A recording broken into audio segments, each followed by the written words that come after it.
The Catherian Empire ruled the galaxy with ships the size of cities. Their dreadnoughts stretched for kilometers, bristling with weapons that could shatter moons. Each vessel carried thousands of warriors and enough firepower to level entire star systems.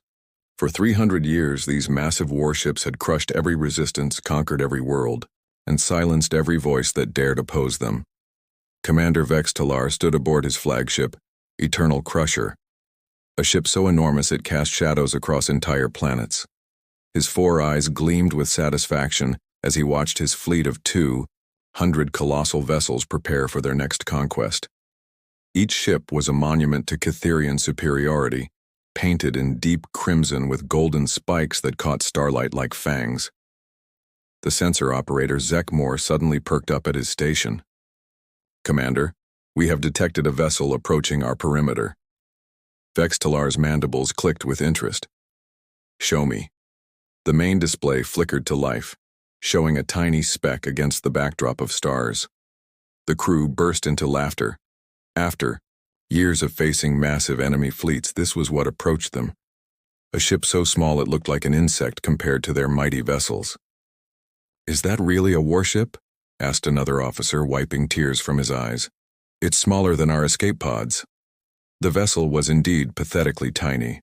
The human ship, Nat, measured barely 50 meters from nose to tail, a fraction of the size of even the smallest Catherian fighter. It drifted slowly toward their formation, its hull scratched and dented, looking more like a piece of space junk than a military vessel. Inside the Nat, Captain Jonas Reeves smiled grimly as he listened to the Catherian communications chatter. They were laughing at him just as he had hoped. The 38-year-old pilot had volunteered for this suicide mission, piloting humanity's smallest military vessel into the heart of the enemy fleet. The Nat had been designed for reconnaissance, and repairs never meant for combat. It was so small that most ship sensors barely registered it as a threat. Its tiny crew compartment could barely fit 2 people, and its weapons were laughably weak compared to standard warships. But Jonas knew something the Catherians didn't. Sometimes the smallest things carried the greatest surprises. "Ignore them, ER." "Pest," Vex Talar commanded dismissively. "It's not even worth our ammunition. If the humans want to send us their garbage, let them. We have real conquest to plan." The massive Catherian fleet continued its preparations, paying no attention to the tiny ship that drifted closer and closer to their formation. After all, what possible threat could humanity's smallest warship pose to the most powerful fleet in galactic history? Jonas checked his instruments one final time. The Catherians were about to learn that size wasn't everything. The tiny Nat drifted silently between the massive Catherian dreadnoughts like a minnow swimming among whales. Jonas Reeves kept his ship's power signature at minimum, appearing as nothing more than space debris to their sensors. The Catherians continued to ignore him, focused on their preparations for planetary bombardment. Jonas's hands trembled slightly as he opened a sealed compartment beside his pilot seat. Inside lay a photograph of his family, his wife Maria, and their twin daughters Lucy and Emma. They had been aboard the colony ship Hope's Dream when the Catherians found it 3 years ago. The aliens had destroyed the defenseless vessel without warning, killing 8,000 civilians, including Jonas's entire world. The Earth Defense Force had called it an acceptable loss and refused retaliation. They claimed humanity wasn't ready for war against such a powerful enemy. But Jonas had spent those 3 years preparing his own answer. He had stolen the Nat from a military scrapyard and modified it with technology that officially didn't exist. "Time to show them what the smallest ship in the fleet can do," Jonas whispered, kissing the photograph before sealing it away. He pressed a hidden button, and the Nat's true nature revealed itself. Microscopic hatches opened along the hull, releasing thousands of nanobots smaller than dust particles. These weren't weapons in any traditional sense. They were something far more dangerous. The nanobots spread invisibly through space, attaching themselves to the hulls of nearby Catherian ships. Once attached, they began their work, slicing through armor plating with molecular precision and infiltrating the vessel's internal systems. Commander Vex Talar was reviewing battle plans when his ship's lights flickered. "What was that?" "He won," demanded Minor power fluctuations, sir, reported the engineering officer. Probably just routine maintenance cycling. But it wasn't routine. Deep inside the Eternal Crusher, Jonas's nanobots had found the main power conduits and begun their systematic sabotage. They replicated themselves using the ship's own materials, spreading like a technological virus through the vessel's systems. Across the fleet, similar scenes played out. The massive Cytherian warships, so proud and mighty, began experiencing minor malfunctions. Navigation systems reported false readings. Weapon targeting systems drifted off calibration. Life support systems fluctuated unpredictably.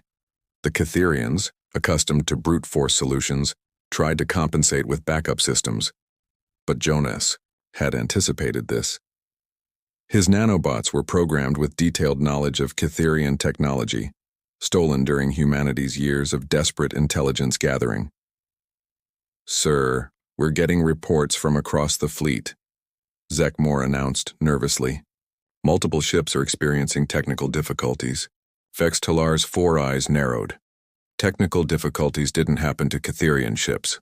Their technology was superior to every other species in the galaxy. Run full diagnostics on all systems.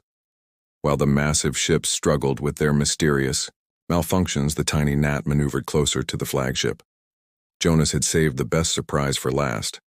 Hidden in his ship's small cargo bay was a single torpedo, no bigger than a briefcase but packed with experimental human technology. The Cytherians had made one crucial mistake in their centuries of conquest. They had grown overconfident. Their shields were designed to stop massive weapons from large warships. They never considered that humanity's smallest vessel might carry a weapon specifically designed to exploit that overconfidence. Jonas lined up his shot carefully.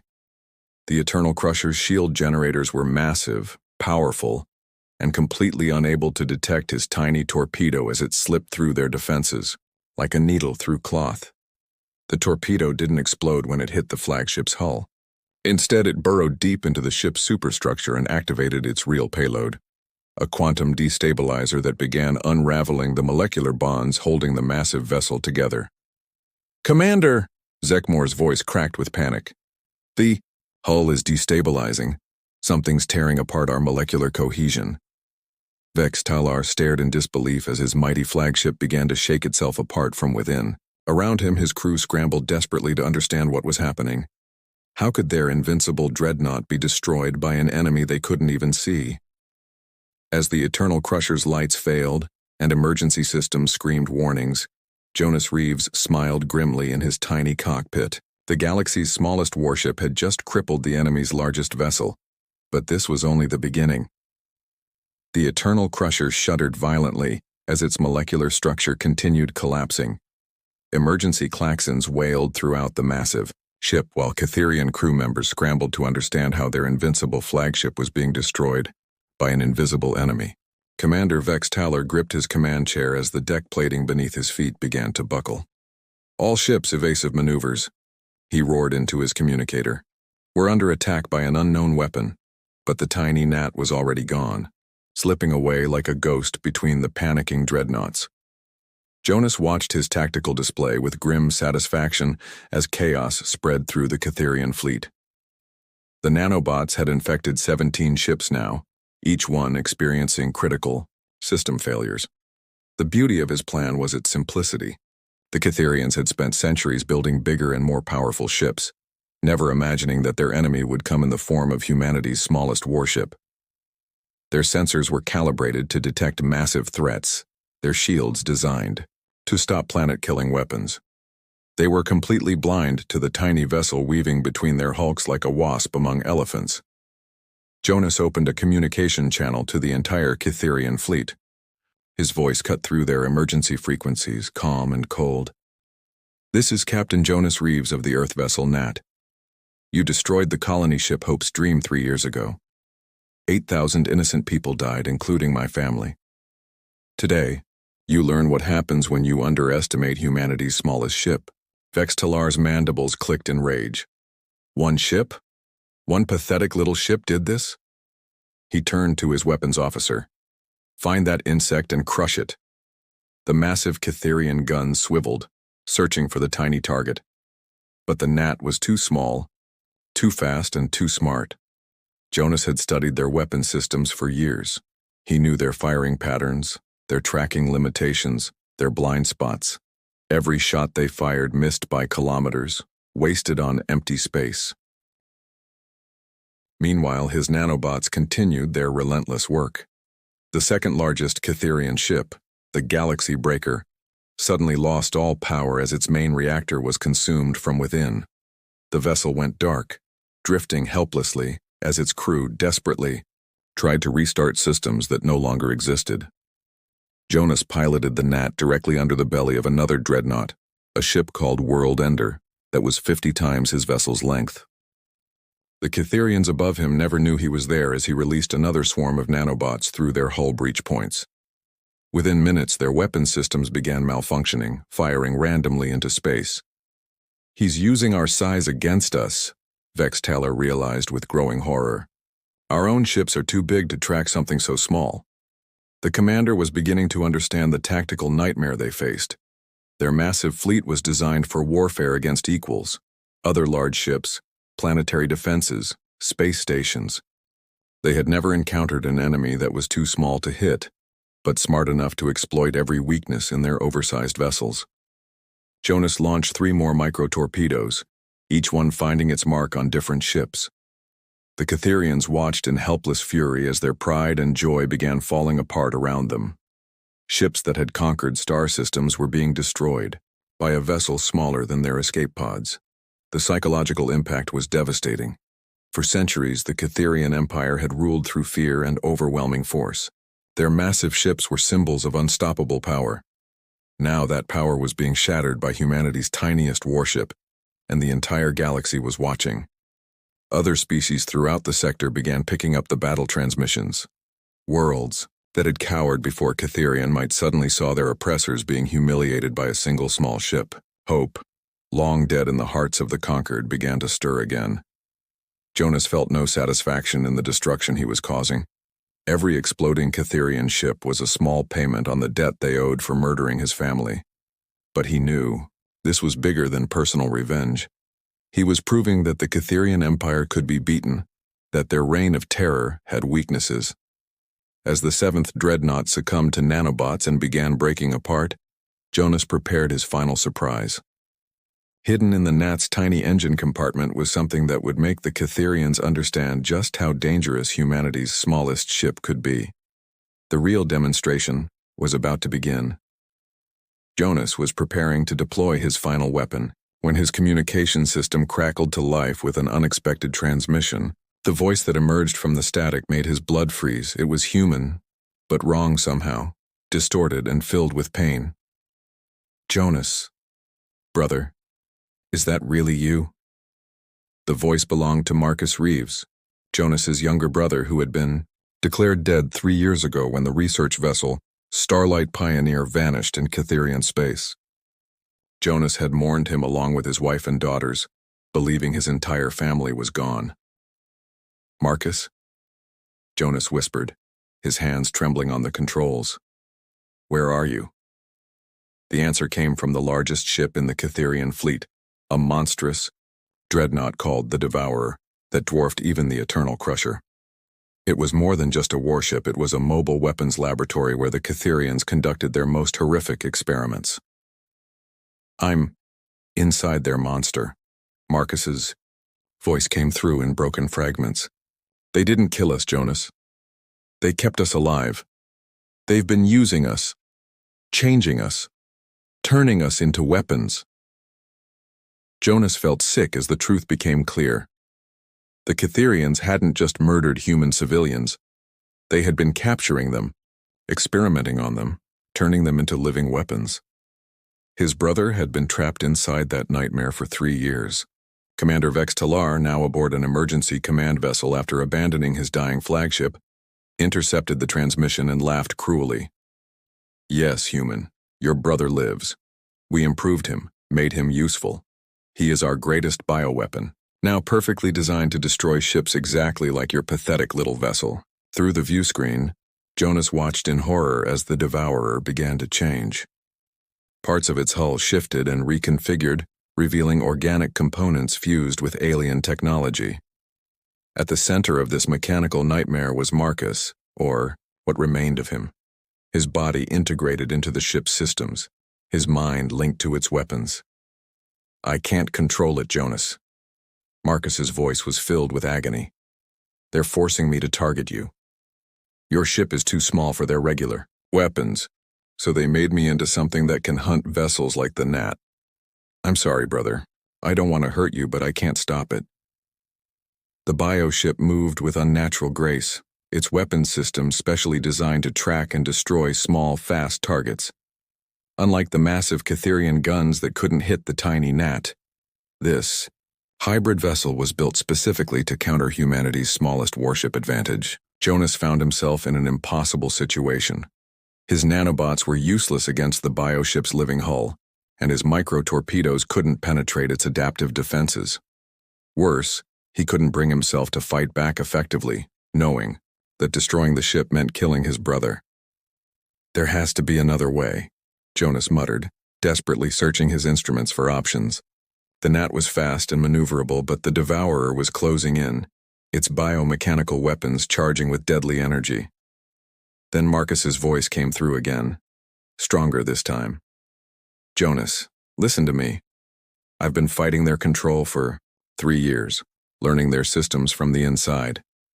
There's something you need to know about their fleet. They're all connected through a central network. If you can get close enough to their command nexus, I can help you turn their own technology against them." "But that means," Jonas started. "It means I die, brother. But I've been dead for 3 years anyway. At least this way, my death will mean something. The network hub is in the Devourer's core, right where they've got me connected. You'll have to fly the Gnat inside the ship." Jonas looked at his tactical display. Flying humanity's smallest warship into the belly of the Catherian's largest bioweapon was beyond suicide. It was madness. But it was also the only chance to strike a blow that would cripple their entire fleet. "Marcus, there has to be another way." "There isn't, and you know it. But Jonas, remember what Dad used to say? Sometimes the smallest key opens the biggest door. Your little ship is that key, brother. Use it."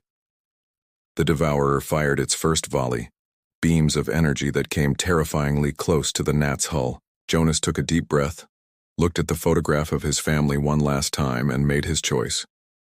"I'm coming, Marcus. Hold on just a little longer." The tiny Gnat dove straight toward the Devourer's gaping maw, humanity's smallest warship, about to face its greatest test. The tiny Gnat plunged into the Devourer's cavernous interior like a bullet entering a whale. Jonas fought to control his ship as biomechanical defenses fired at him from all directions. The corridors inside the massive vessel pulsed with organic lighting, and the walls seemed to breathe around him.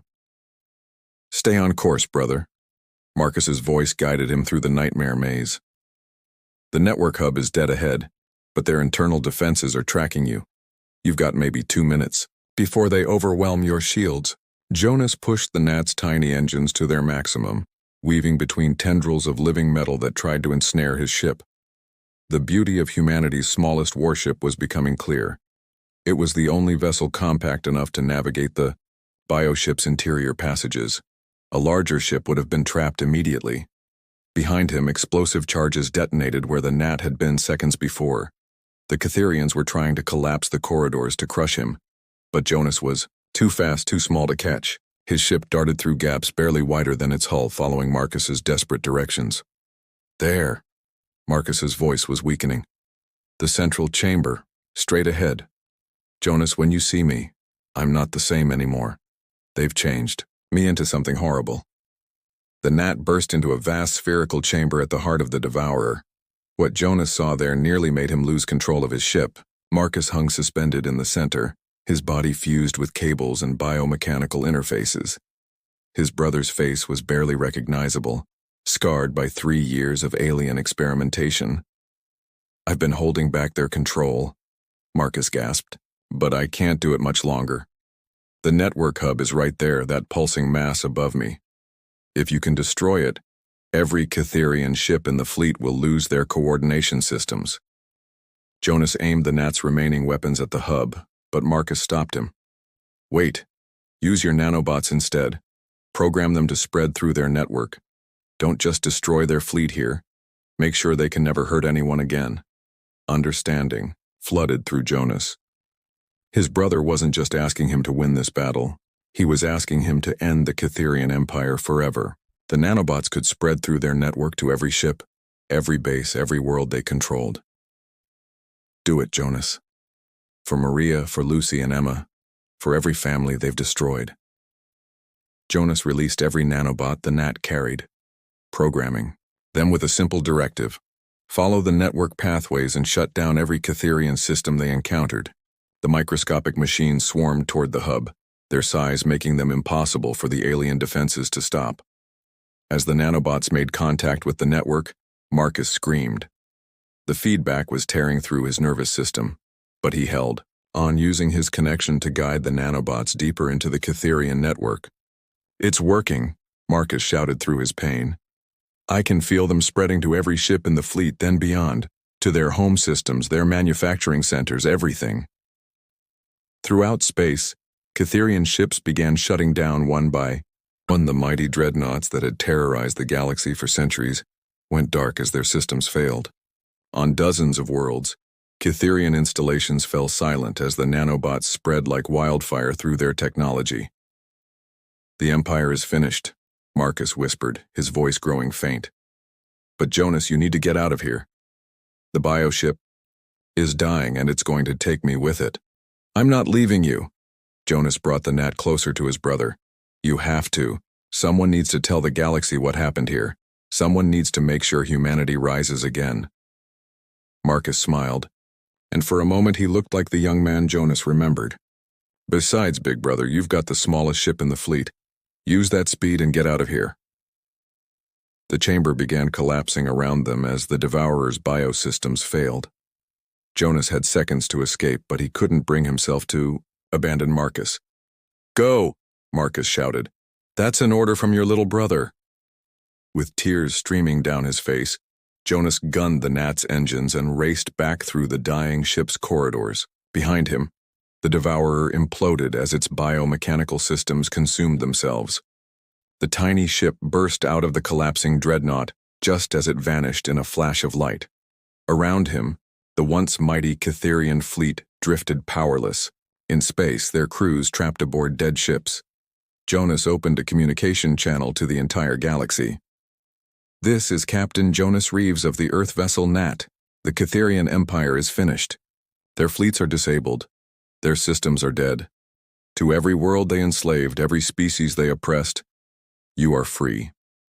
Across the galaxy, celebrations erupted as the news spread. The smallest warship humanity had ever built had accomplished what entire fleets could not. It had brought down the most powerful empire in galactic history, but Jonas felt no triumph as he set course for Earth. He had won the war, but the victory had cost him everything he had left. As the gnat limped toward home, he whispered a promise to the stars. We'll rebuild, Marcus. Humanity will rise again, and we'll make sure this never happens to anyone else. The galaxy's smallest warship had saved them all.